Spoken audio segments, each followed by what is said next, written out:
Welcome back to the home front. I'm your host, Reed Galen. Today, I'm once again joined by David Troy. Dave is an investigative journalist covering the intersection of technology and democracy. With a background as both a tech entrepreneur and historian, he brings a unique perspective to analysis of geopolitics, information warfare, and other current events.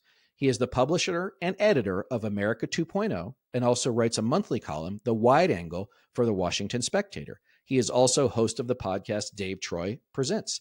Dave, welcome back. Thanks for having me, Reed. Glad to be here. Okay, so the reason why I wanted to have you back on was a brief exchange we had on social media about the idea of where America is. Is the America of the first 249 years as we have known it over? If so, why? And lastly, what can, if anything, we do about it? So take it from your unique perspective as both tech and history and politics. Where are we now?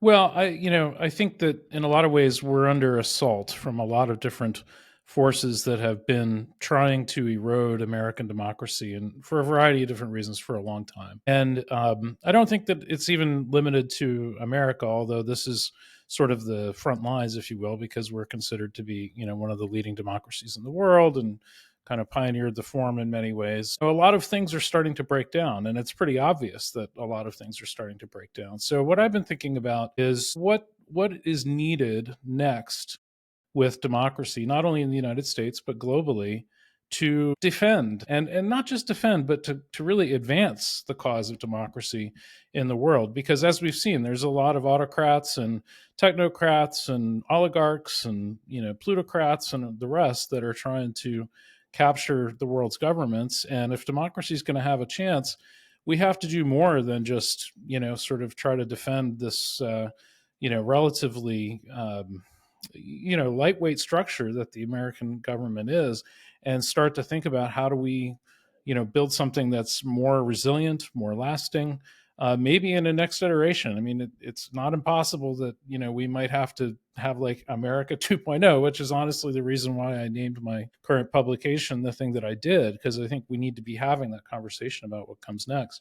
And so, I don't think that this is necessarily a pessimistic perspective. I think it's a realistic perspective, and one that is actually quite optimistic. And from a entrepreneurial and even from a technology point of view, if you had something that worked pretty well, but clearly had some design flaws, and you wanted to make it better and stronger for the next version, you would think about what those design changes are. So that's why I kind of frame things in this way, is that we need to be thinking about what comes next, not only for American democracy, but for democracy globally. Well, so let me ask this. First, democracy can be defined many different ways. I think it needs to be defined much more broadly and deeply than just the act of having elections, right? We've seen in plenty of places around the world, even now and throughout history, that you can have elections that mean nothing. I think Russia is probably the prime example, but there's plenty of others, Turkey or Hungary or wherever it is. But what does democracy mean? Because for me, the issue with saying you're pro-democracy, and I saw this when I was traveling last year, is that for a lot of Americans, it just means status quo, that the meaning of the word doesn't have any value anymore, or it's hollow. Yes, I hear it, but I don't believe it because I don't see it. And also, if you have a country in which, you have 90% of the, let's say, congressional districts gerrymandered to the point where only one side in a closed system can win, and probably that's pretty true at the state legislative system as well, then can you call it a democracy when so many people are intentionally disenfranchised? Yeah, I mean, I think that those are all important questions. And I think that we do need to get beyond this kind of defense of the status quo, posture that a lot of people presently have. And I don't think that the status quo is even all that good. I mean, there's a lot of aspects of things, even 10, 15 years ago in the United States that were very broken, a lot of income inequality, a lot of, capture of various systems and regulations and everything else. So we need to do better than that. And I think, one working criteria for what a democracy looks like is if, most people are benefiting and are able to hold truth to account, or hold power to account, and speak truth to power, and not have the government be captured by incredibly wealthy, specialized interests and a very small number of people. And now we're seeing, and over the last 10 years, we've been seeing, increasingly captured by foreign governments and foreign entities and everything else. So we need to keep that in check. And, I think that most Americans are, pro free enterprise and small business and want to have the ability to, go out and live the American dream and make money and that kind of thing. But we want capitalism with real guardrails. And what's happened is that those guardrails have slipped away because of capture. And a lot of people say, well, that's very predictable because that's how capitalism works. And eventually it'll eat everything and it has to grow all the time.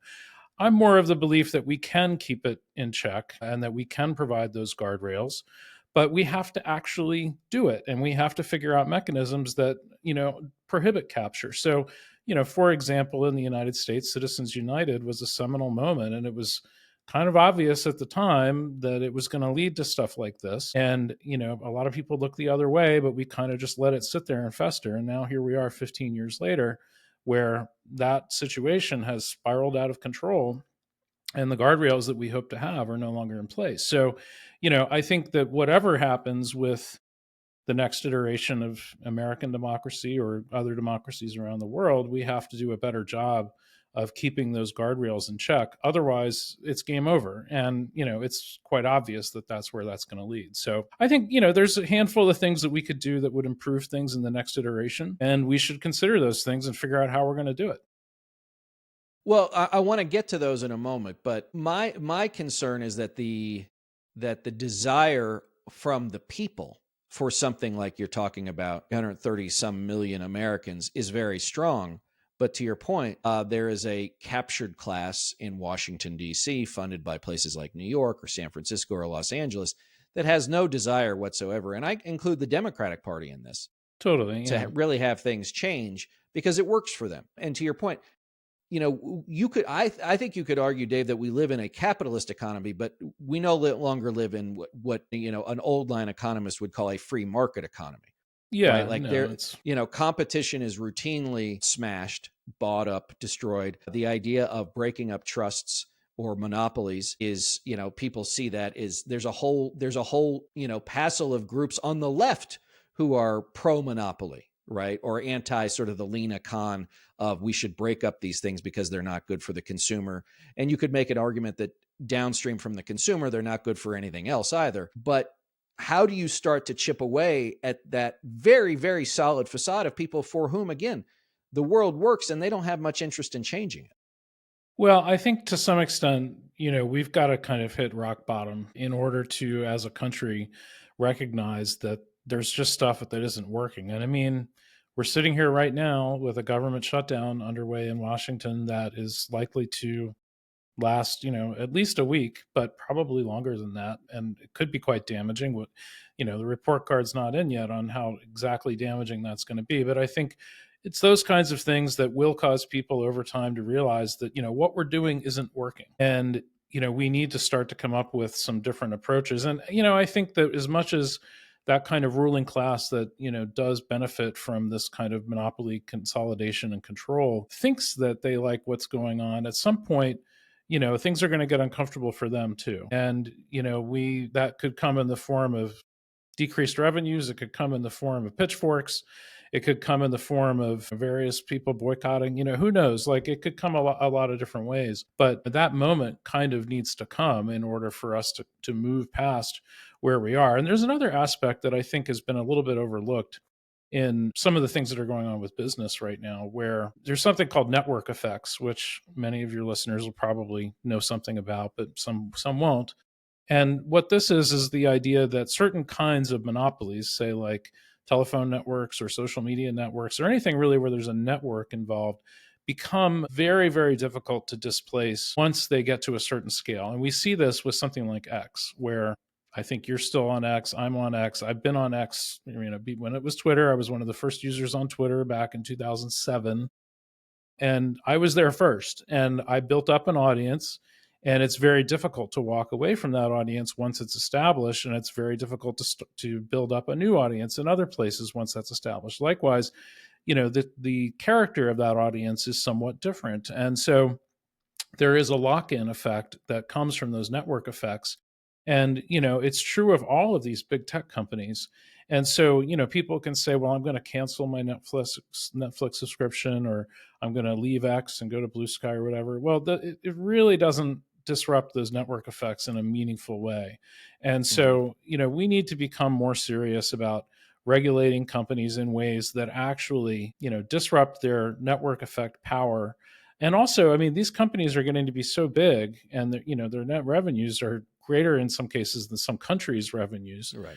or tax base, whatever. They think of themselves as nation state peers, and in many ways, they are coming up in conflict in ways that pit them directly against the sovereign will of a country like the UK or the EU, or the United States or whatever, and they're winning because they have power and network effects on their side.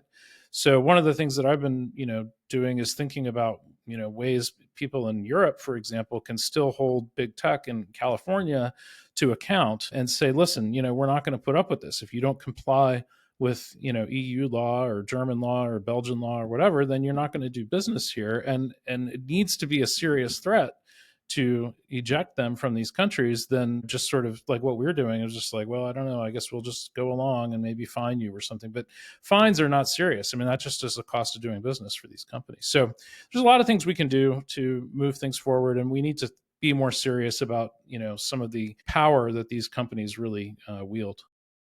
So to your point about the fines, so just recently, I think it was last week, Amazon was being sued by, I think, the Federal Trade Commission for the way that they had advertised certain things, and it was misleading, and it was going to go to trial, and I think it was going to be a jury trial even. And right as it was about to start, they settled, and I think that Amazon has to pay something like a $4.5 billion fine, and there'll be a class action thing, and people will get money back, whatever it is. But to your point, for Amazon, $4.5 billion. Look, to you and me, it's more money than you could imagine. For them, it's okay. That's annoying. But then the other part, Dave, is they also didn't have to admit any wrongdoing. And Yeah. I'm just like, wait a second. If you or I got convicted of fraud, right, and then decided to settle with the prosecutor, right, maybe they'd let us plead no contest, but probably not, right? We'd Yeah. have to probably plead to some criminal statute. And it just goes to show you again, the network effect is not just financial, but is also power based and has significant effect in the legal community or the legal realm as well, which is you now become so big. What are they going to do? I remember years ago, you probably remember this. Was it HSBC got convicted of basically laundering money for drug cartels and gun runners? And Hmm. I asked a friend of mine back in DC who is in the public affairs business, like, why don't we just ban them from the United States? They're clearly bad actors. Oh, that would have a knock-on effect in the banking economy. We couldn't do that. I'm like, but who cares, right? Yeah. Like I just don't understand. So give us a sense of, like you said, how do you break those up? What's the mechanism in this current form, or does it have to be, as you said, the pitchforks? Yeah, I mean, what I'm kind of encouraging, folks in Europe to look at, and this, I should say that, this is in combination with a variety of other thinkers and, people in positions of some power in Europe, is to look at the idea of, like, seriously just banning these companies if they don't comply with the law. And, to me, that's actually got real power. Finding them isn't going to do anything. But if you say to them, look, you're not compliant with EU law, then you're not going to do business in Europe. And you can decide, are you going to comply with our laws or not? And some people are couching this as like, oh, well, it's about free speech. No, I mean, the issue with a company like X, for instance, is that they are adopting, various antisocial, noxious business practices that make things worse in Europe. And it isn't a question of like what speech they're allowing. It's a question of how they process, their entire business, whether they are, in compliance with reporting laws and everything else. And it's like, that's the issue. And furthermore, I mean, Elon Musk is taking the stance that he doesn't have to comply with this stuff, and that he can challenge, the legitimacy of entire governments. Like, you don't have to do business with companies that do that. This isn't about what speech is allowed to exist on the platform. This is about whether companies comply with, the law and are, partners in creating a workable society or not. And I just don't see any reason why these platforms need to be, allowed in countries where they're just not cooperating with the local law. So to your point though, I mean, with something like Amazon, where they were able to, get a very favorable settlement that sure cost them a little bit of money, but they didn't have to admit anything, that they've done anything wrong. We have a similar situation throughout the world where there's these networked law firms and big companies that are paying them to do various things, and there's lawmakers that are benefiting from the largesse of these firms, and so it's just very difficult to disrupt them. But at some point, somebody has to say no. So my current hypothesis is that Europe is better in control of its governance capacity to actually push back on some of these companies than the US actually is right now, and that if they do so, it may give some folks in the US a little bit more courage to push back on some of this stuff because it is ultimately networked. And, right now, let's go to where there's still some control left and push there. So, and I'm sure that, the big companies are thinking the same thing and going in the opposite direction, but, we've got to do something. Why do you think, whether or not it's individual European companies or excuse me, countries or the European Union, why are they A, more willing to do it, and B, more able? And I know that when I say something, to take on Meta or X is a years long process. It's not just flipping a switch. Why are they more able and willing to do it than we are? I think part of it has to do with cultural norms that, there's a sense that, like, hey, this is a society and, we've got to make it work for everybody. And, there is a sense that you can push back. And we've seen that again and again with, companies like Apple being, I don't know if they were exactly forced, but they were strongly encouraged to standardize on USB-C and, cut down on distributing extra power bricks. And a lot of people cite this as an annoying nanny state thing, but the little bottle caps on plastic bottles. They decided we're going to keep the little bottle caps attached to the bottles. Oh, And yeah, right. it's like a simple, dumb little thing like that is kind of annoying. But at the same time, like it shows that they're willing to take action at a, you know, either a country or a multi country scale that maybe we're just kind of not really willing to do anymore. And so I do think that there's a stronger sense of kind of like what constitutes public good and societal Mhm. good right now in Europe. And I've spent a lot of time in Europe over the last few years. So I know a little bit about what I'm talking about, but a lot of what I'm telling you is relying on current reports from people in Europe that are working on these issues. And I think that they have a shot at it. As we're right now, I mean, what are we going to do? Like get Congress to pass laws that regulate big tech in a meaningful way? I mean, it's kind of not happening. So I just think that there's at least a battlefront there to be pursued, and one that might have some crossover effects here eventually. Well, I think it was interesting that last fall, as Kamala Harris was running against Donald Trump, that there were big billionaire tech supporters of hers, Dave, that even said if she wins, the first thing she should do is fire Lena Khan. She's bad for competition. She's bad for business.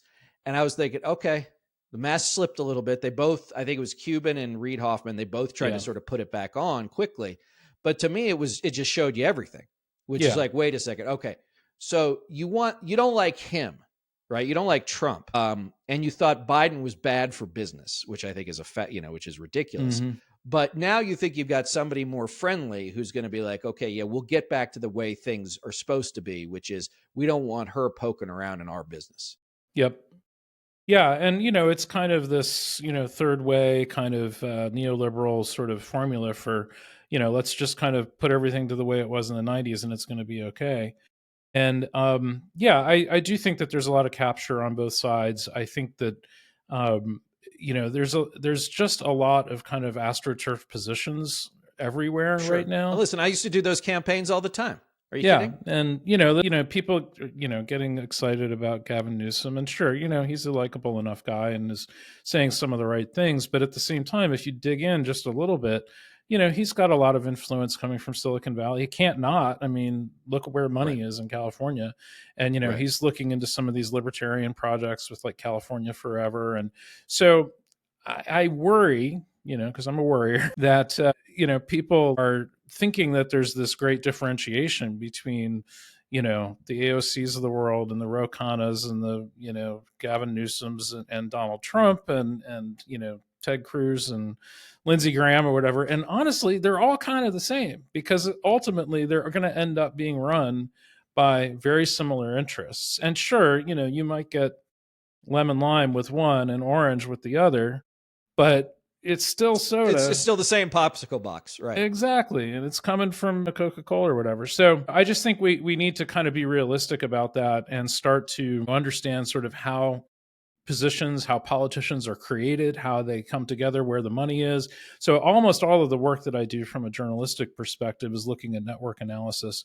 I do follow money, but I also follow affiliations and long-term collaborations because money often doesn't tell the whole story. And a lot of people actually aren't motivated by money. A lot of people are motivated by worldview and sort of aligned interests and things like that. So you kind of have to look at all of that holistically. And I think that, we're in for a little bit of a shock if we think that some of these Democratic politicians are going to deliver drastically different outcomes than what we're seeing right now. Now that said, almost anything would be better than the kind of authoritarian, crazy, unhinged from reality discourse that we get out of the Trump administration. And not only is it unhinged, it's misanthropic and cruel in a lot of cases. And I think that from a tone perspective, everybody is, well, most people are really wanting to get away from that because it's just so harmful and toxic.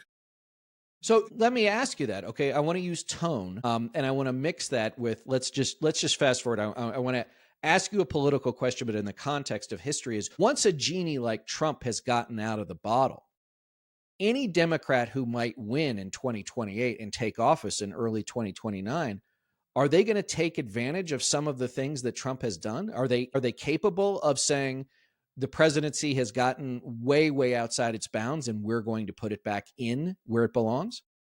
I mean, I feel like that if a imaginative leader were to campaign on restoring the promise of the Constitution and offering basically to rein in some of these abuses that have been layered on over the last several years, I think that that would be an appealing message. Now, like we discussed earlier, is that possible? I mean, a lot of these things are happening at the level of the courts, and how do we fix the Supreme Court? How do we set up case law in ways that leads to the kinds of court outcomes that would reverse some of the current scenarios? I mean, that's a long-term generational kind of project. So I mean, I think that that's all worth considering, but I also just think that the default reflexive setting coming out of Democrats right now is to attack Trump and to sort of play this blame game that oh well, they did this wrong and they did that wrong, and in the next election we're going to benefit because they're being blamed. I don't think it works that way. And I also don't think that people's, memories are even that long. Like nobody's going to remember this shutdown in a year and a half or in a No. year and a month, whatever happens, I'm sure it'll be harmful, but it's, nobody's going to be like, oh, I'm voting against Republicans because they did the shutdown a year and a month ago, So I think that what we really need is, real imaginative leadership that can articulate some vision of the future that's worth fighting for. And, I'm not really seeing that happening. I do see a lot of people trying to score points against Trump, which is a valid thing to do because certainly there's a lot of, wrongdoing there, but Well, and he's a big we need a target, so bigger it's not picture hard. thinker. It's a Yeah, big target, so it's exactly. not very hard to hit it either, right? Yeah, he's shoot your gun at the side of the barn, you will hit it. But yeah, I think that we've seen some of that kind of rhetoric from people like Obama in the past. I think he fell short of his promises in a lot of ways, and a lot of the things that are going on now are somewhat due to negligence, I would say, in 2015 and 2016. But let bygones be bygones. This is a new moment. We need really fresh leadership, and I don't really see that emerging yet. But I'm open to the idea that it might. So the platform you write on is called America 2.0. So let me ask a question that is unfair. Does a document written in 1787 still work? Well, that's the big question, right? I mean, I look at this sort of from a software and security perspective a little bit. It's like a program, it's code basically, and they call the law code. And it outlines a whole bunch of stuff about how things should work. And there's a lot of gaps in between all of the different statements of the specification for this system. And those gaps have been filled with case law, they've been filled with norms, they've been filled with cultural expectations, but there's still a lot of gaps. So, what that means is that there's a ton of security loopholes that exist within that system to be exploited.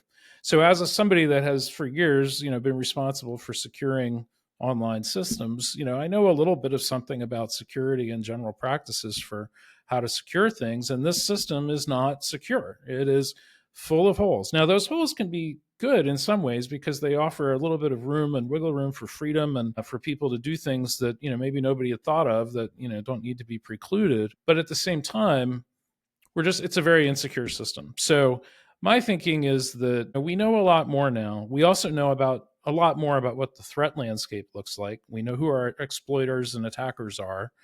And like you would in any kind of coding scenario, you would figure out, okay, well, how do I close the holes in the operating system to make it more secure and safe for everyone?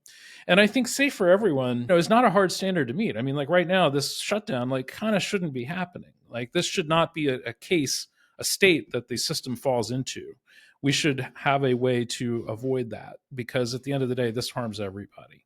And there should be some stopgap. Now, the normal stopgap that people would say is, well, essential services are still happening. Well, they're about to redefine what's essential. So again, the attackers have gotten hold of the OS and are screwing with variables in there. So, this is no different than, from my perspective, any kind of root exploit on a computer system. And we need, a software update. So that's why I think, it's worth thinking about. I don't, people get upset about the idea of a constitutional convention, and I agree that that's, the way that it's been framed and what some of the folks on the far right want to do is not really acceptable. Right. But we need to figure out some kind of set of patches to this code if we're going to continue to run it, or the pitchforks are going to come out at some point and we're going to come up with something else anyway. So choose, Right. And then we'll be back to the wheel, to bartering, to campfires and everything else. Yeah, exactly. All right, Dave, well, I want to first and foremost thank you for your time. Before I let you go today, just remind everybody where they can find your work and where they can find you online. Yeah, sure. So best place to keep up with my work is at America2. That's the number 2.news. And then I'm on all the major social networks at Dave Troy, very different variations, but at Dave Troy on X, at DaveTroy.com on Blue Sky, Dave Troy at Toad.social on Mastodon, and then everywhere else. But what I generally do is publish most of my stuff on my website and then push that out through all the other channels. So you can find me there. And then also at WashingtonSpectator.org, and on Apple Podcasts, my podcast is called Dave Troy Presents, where I, every few weeks put out a new episode with an interview. Cool. Well, guys, everybody check that out and sign up for Dave wherever he is found. As always, gang, you can find me on Twitter, TikTok, says.us, at Reed Galen, on Threads and Instagram at Reed_Galen USA, and of course over at Substack, The Homefront. Dave Troy, thanks for joining me. Thank you, Reed. I appreciate it. Everybody else, we'll see you next time.